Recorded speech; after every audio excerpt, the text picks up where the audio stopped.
This episode contains discussions around addiction. Listener discretion is advised. Welcome to Stories of Hope, real honest stories of transformation, brought to you by Junction 42. On today's episode, the lockdown happens, everything stops, no drugs are getting in, there's no visits. For the first time in my life, the thing that I've relied upon, my coping mechanisms took away.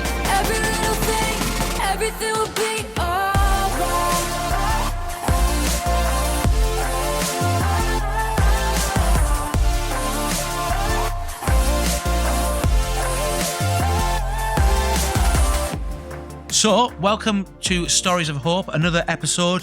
We are in Glasgow. Whereabouts in Glasgow are we? In Shannon, next to Glasgow Airport. It's quite remote, isn't it? Aye, Scotland's kind of like that, aye. The air is so much fresher than England. That's it. So, it's not Candice, it's Candice.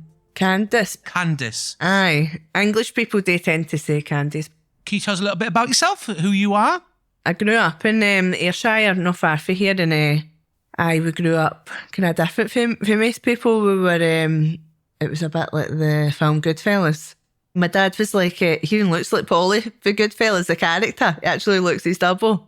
And my mum, she was like a Scottish Peggy Mitchell. Get out of my pub! Get out of my pub, that's the one. But in a Scottish accent, there was a lot of kind of organised crime within the family, and it was just normal kind of to me, so it never really seemed different until I started maybe becoming aware. You mentioned organised crime. What sort of stuff? Selling drugs was basically like in quite a big scale, aye. And you kind of grew up around that, so I guess that was pretty like a normal... It was kind of normal. Like, probably most of my life, these things were always going on. Maybe police raid in the house or surveillance, or at times there was boats and things like that involved. In my experience, that's what it was, and that's what was not always just normal. So you'd literally just like be waking up and there'd be like police stood in your bedroom or... Literally, aye. Can you remember like any times, like any nice times that you had when you were a child? I was a happy child. We had a good life. People maybe wouldn't view it that way, but we had a good life. We went holidays. I've got a great relationship with my dad. I was dead close to him. I was happy and free in spirit, aye, until I started maybe getting a bit older, and sometimes in living in that environment, things can get heavy quite quickly. Maybe things that are going on, violence, or not towards us, but within that world. Can you give me an example of a time maybe when that happened? Things like maybe like my uncle, maybe he get arrested and get a big sentence, and the helicopters would be flying about, and you would know that you're walking home from school and you know what's happened, you know that's why they're there. Things like things on the news about your family, things like early years that there wasn't many that weren't involved in all this kind of stuff. Like in that sense, did people know in your street, or was that just kind of like the type of area, the type of neighbourhood you lived in? People always knew, and for me probably there was a bit of comfort in it. If people knowing your family, maybe been a wee bit no messing with her, no. She's their daughter. Don't you know who she is? Don't touch her. Aye. At what point did you start to feel like maybe this isn't normal? I don't know if I recognised that at the time, but I know that I started to feel like I wasn't happy in life. I was attracted to shiny things, and materialistic stuff became dead attractive to me, and big cars, and the folk about me, I thought they were that dressed in designer clothes and stuff like that, and that all became, and no matter what I got, it was never enough. So it was like a dissatisfaction, something lacking within me right away if I was a bit of a teenager. So by the time I'm about 11, I'm smoking weed and stuff like that. Wow, 11. Aye. And I remember feeling that I felt that something missing. I felt complete. So once I felt a sense of ease and comfort and a freedom right away through the weed, which then progressed on to things like Valium or speed or different drugs, until eventually, by the time I was about 14, I tried heroin. At 14-year-old, you tried heroin? Yeah.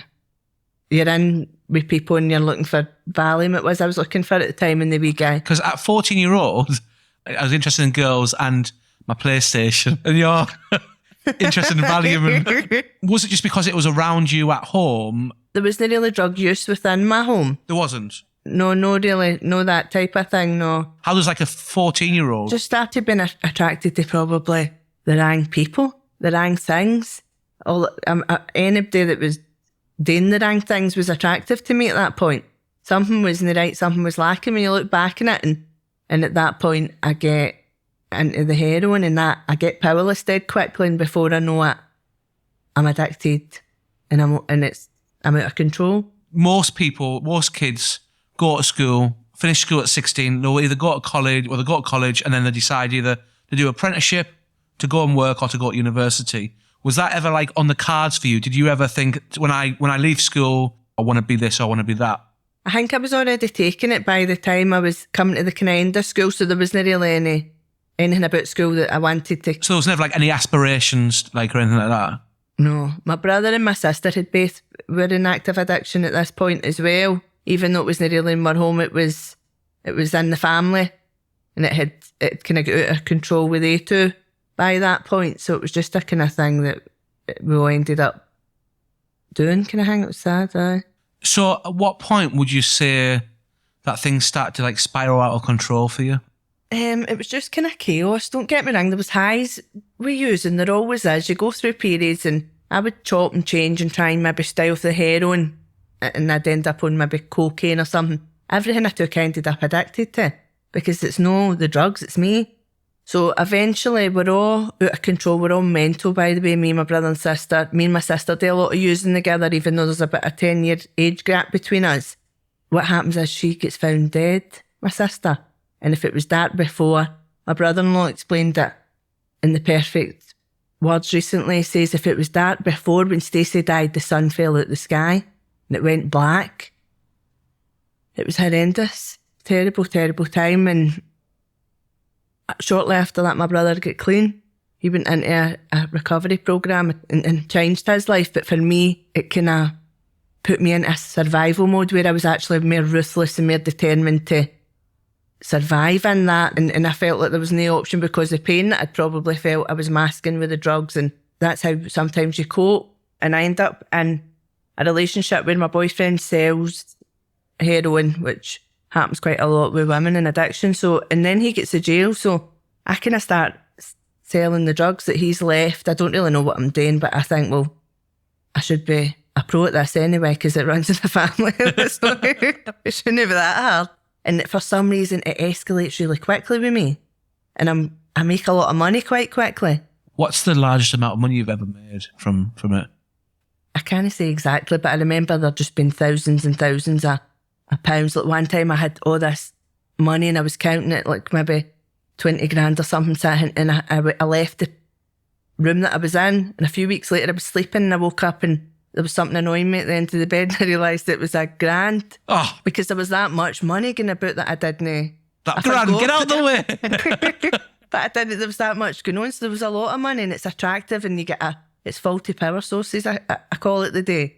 You get a feeling of, like, you want more, a feeling of security, confidence. All of a sudden your life starts to change. You're able to, I ended up with a wee successful kind of nail business, a wee shop I had, and but the truth is it was a selfish way of living, by the way. And although I was powerless because I was in addiction, I had no control there. Once I put one in, I can't control what happens. It spiraled out of control, so it went on for a bit where I was selling it and I was quite comfortable and I was hurting myself and I didn't really care what I was doing to other people. No, something had changed and shifted within me, probably for back when that had happened to my sister, and I just had went cold-hearted, that's the truth. It goes on for about 10 years and then I get a chap at the door and they say the police has raided the house, which was quite normal back then. The door was always going in, it was always all boarded up. And I used to think, why are they smashing in my door? Because I'm not going to have drugs in my house. Because it was bigger bits I was selling at this point, or other people were selling for me. So eventually, the Liverpool police come, they take me to Liverpool. I get arrested. I'm that arrogant. I'm like, they've got nothing on me. And I no comment all the way. I'm so, like, self-will run riot. I'm strong-willed, by the way. And I'm in there and I get remanded and then I get convicted and then the judge sentenced me to 13 years. You get sent down for 13 years. 13 years, aye. Like, what was the charge? The charge was conspiracy to supply. Wow. 30. And was that the first time you got charged and... Aye. First charge. Aye. 13 years. Yes. I know. And the funny thing is, like, I think back to that moment and I remember praying, like, it would saying, like, please God, get me out of this and I promise I'll be good. I'll no do it again. I'll no sell drugs. I'll no take drugs. And I remember feeling a bit in resentment and thinking, I kind of, like, down in the cells, devastated with this life-changing event that was going to, like, I was 31 at the time and I was going to spend most of my 30s in the jail. And I remember thinking, I can't believe you've done this to me. And it's your first time, so it must have been like a really serious offence. What were you like? I know you mentioned what you were charged with, but what did they have on you that you could like set you down for 13 years? See, with that kind of charge, they don't really need to have a lot of... It's conspiracy to supply in England. We have a different verdict in Scotland, a not proven verdict. So in Scotland, you need to have proof. But in England, they just need to convict you with a jury. Right. At the level that they put me in, they basically... they just need to have... all it was contact. So it was cell site, they call it, and ANPR. So basically what happens is they call it triangular. So they go back the period of a year and they watch. And every time my motor drives to Liverpool, to Scotland, I speak to a boy in Liverpool. The boy speaks to the courier, they would call it, in the way up in the motor in Liverpool. And he speaks to a man in Ayrshire where I live. And I speak to him. So even though it's 4 people, they call it triangular. Because in every day, say there's 18 dates or the period of a year, every day at this time. So the NPR is the automatic number plate recognition, takes pictures as you go up the motorway or about the streets, and the cell site. And that's all they really need. So they got you good and proper. And did you do the full 13 years? No, I only done about 7. So what happens is I get a day, half and half in licence. So if I commit any crimes or anything, I go back and get recalled, and that happens quite often. Talk through to me like the prison experience. What was it like going into prison for the first time? It was different from I expected. The first prison I went into was HMP style, and it's like this village. So it's not actually like a prison. So it's like a village. You walk about and you go to appointments. You live in these big houses and the doors don't get locked. So probably it was good to ease into that. And then there's a wing part, which is more a kind of higher security partner. And if you mess about and don't behave yourself, you go there. Which I went within 4 weeks, never got out till I was shipped out to Low Newton. Gosh. That must have been such a scary experience for you. It was scary, but do you know what? I was such strong-willed at the time. And the bottom line I knew it's an occupational hazard. And I knew at that time, if you sell drugs, you get the jail eventually. Everybody else in my family had got the jail. My dad was just out for serving a 12-year sentence. He had no long got out. He'd actually been out, I think he got out a week to the week I was arrested or something. So it was like just this crossover of all these years in prisons with my family kind of thing. It's horrific actually when I think back to it, and it was a sad time, but I knew I'd got myself there, so I took it in the chin. And I basically went in and thought, if I'm going to do this, I'm doing it my way. And I started selling drugs and trafficking drugs within the prison. At what point did you decide this maybe isn't the life that I want to live? Basically, I went to Low Newton in Durham, and I was there, and I quite liked Low Newton. It was pure chaos, by the way. It's a mental jail, and the English jails are a bit kind of different for Scottish prisons. They're more, like, there's a lot more freedom and stuff like that, a lot more chaos. Just very quickly, why did they send you to different prisons? Because they send you there because you're allocated. If you're Scottish, if you're eventually going to get back to Scotland, you'll go to Low Newton, which is the closest to Scotland for women in England. So I guess the closer that your sentence is finishing, the closer home you get. Aye. England send people to kind of allocated prisons. Scotland don't really do that, but because there's that many people in prison down there, like there's not a lot of women in prison in Scotland. There's only about 500. In England, I think there's about 8,000 or something. So Scottish women are a lot better behaved than English women, and that's what you're trying to say? I don't know if I don't. You just don't get the jail. They just don't get caught. They just can't. And then men take the rap Scotland. We've got good men up here. Anyway, I was in Low Newton and I was still in the madness, still using drugs, still getting them in whatever way I could. I started going to the chapel. The Alpha course there, and they do all this nice food like olives and wee fancy cherry tomatoes in Philadelphia, not stuff you don't get in jail. So we go for the food, that's how they get you.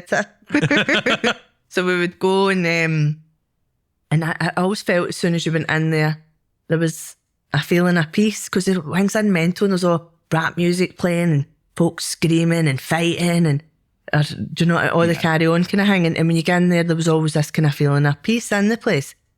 Do you know what I was thinking earlier, because I like this song and it's Faith Evans and it goes hopeful. It's and basically when there was this big mural that said hope in the chapel, and that song used to play in my mind at the time, and I listen to that every day in the morning now when I'm trying to get up and I'm trying to get into the day and I'm trying to relax, and that's probably what it was. It was just a nice place with a nice atmosphere. And I'd done the Alpha course.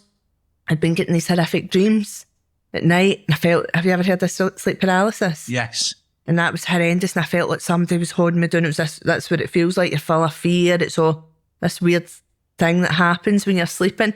So I had been getting that, and I had asked the lasses for Junction 42 who worked in there, who were dead nice. I'd been saying to them it was dead weird. It felt as if it was just weird. And they said, say a wee prayer. So at night when this would happen, I would say the Lord's Prayer. And at this point, it would go away. Wow. And I never became I never continued with faith at this point. But it was a wee seed that was planted, that there was something powerful about that prayer. And for me, as soon as I would say it, this would go away and I would get into a peaceful sleep and I would sleep. So a few years later, I'm in Scotland. The jails are horrific, by the way, compared to England. They're no good. Just if you're going to get the jail, get it done in Scotland. In England. If you're going to get done in England. Go to England, aye. I don't know about the men's anyway, I can't speak for that, but the women's. So lockdown happens. So my whole sentence, I'm using drugs to cope with probably all these emotions like fear and anger and just all the stuff that's going on inside me that I can't cope with, all the pain for my sister, everything that I've... 22 years in my life, by the way. I'm on drugs at this point. And basically, the lockdown happens and the same as everything stands still out here, it stands still in there. Everything stops. There's no way for any drugs to get in the prison. So at this point, for the first time in my life, the thing that I've relied upon and that my coping mechanisms took away. It's no longer available. It's no longer available. We're isolated for 23 hours a day, by the way. For how many hours? On our own, 23 hours a day. Wow. And it's horrendous. And we don't know what's going on, and there's no end in sight. And it goes on for months and months. And my mental health just deteriorates at this point. The 1 hour that you allowed out, I guess, was that like lunch or was that like...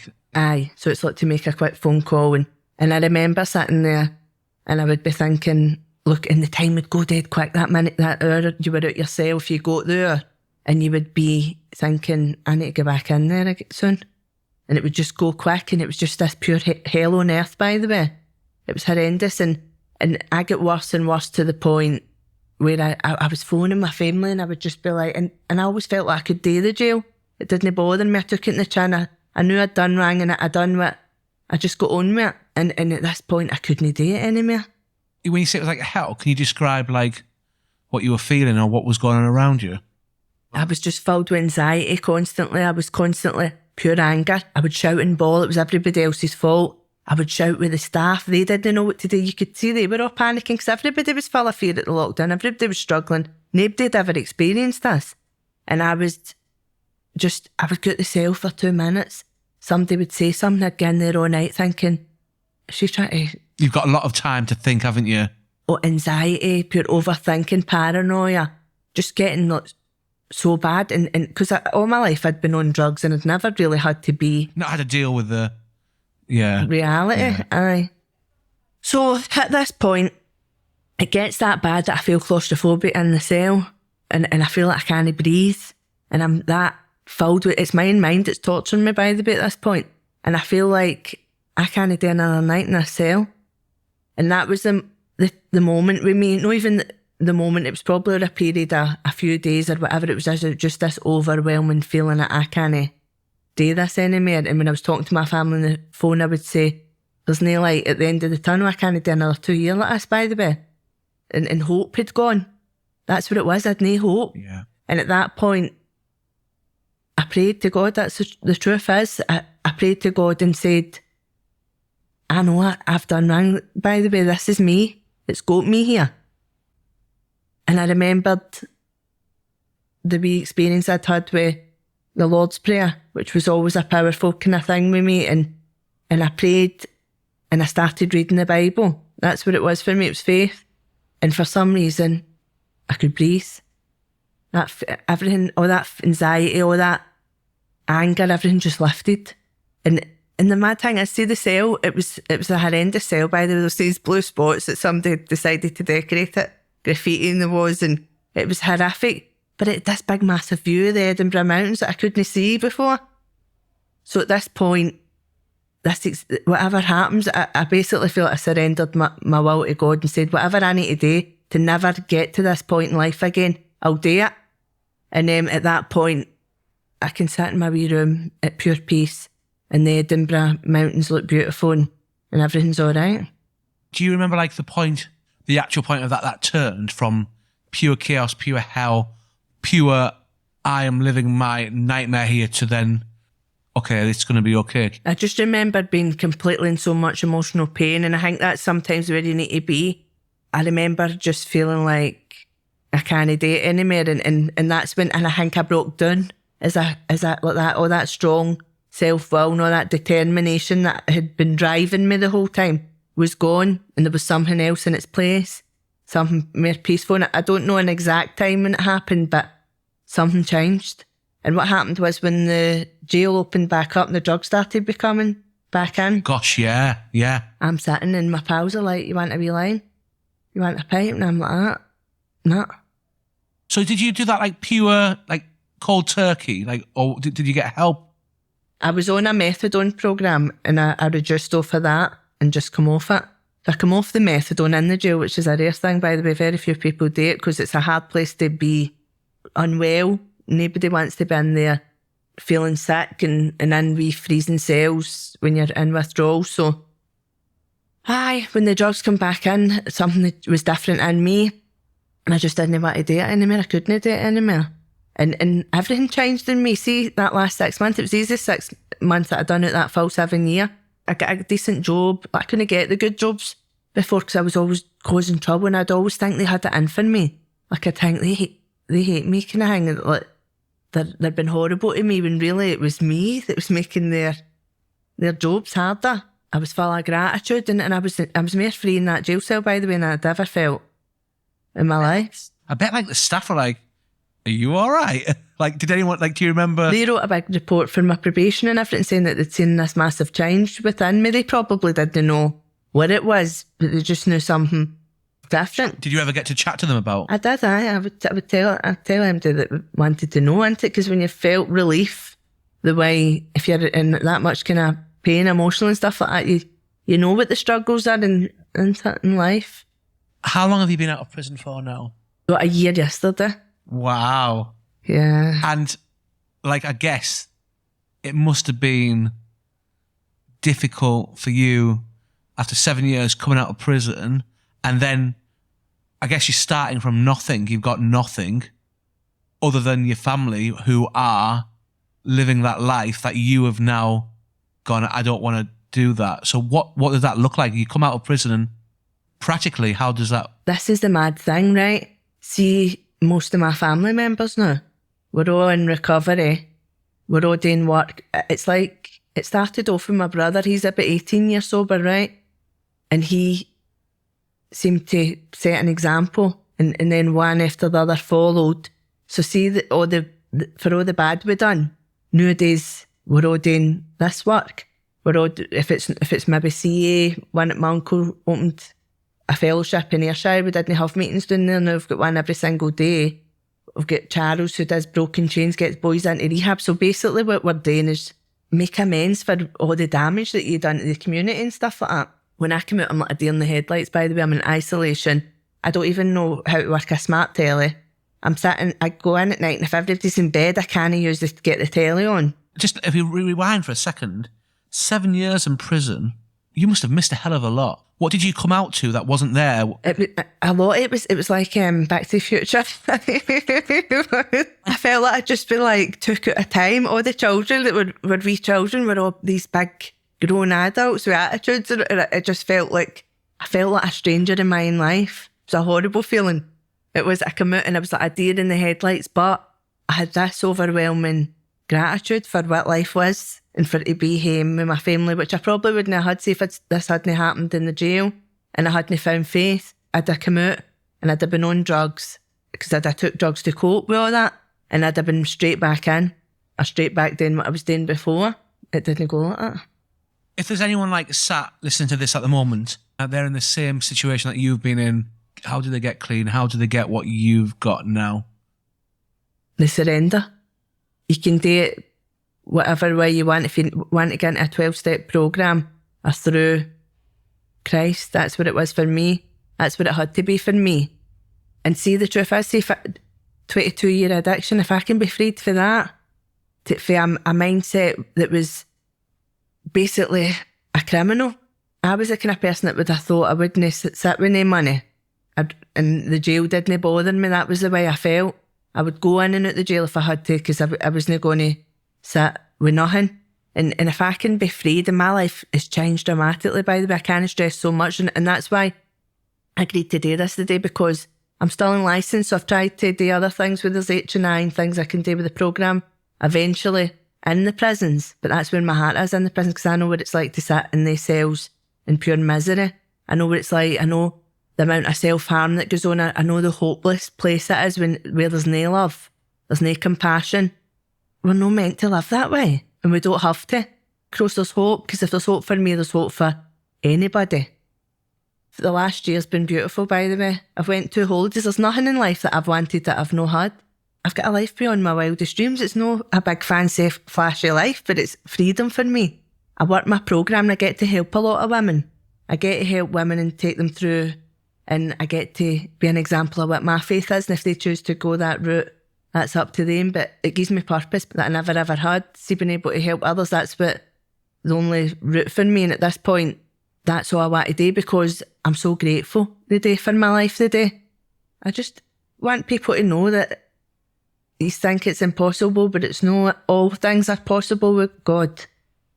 And so all things are possible with God, but we need to do the possible. It's there for you if you want it, innit?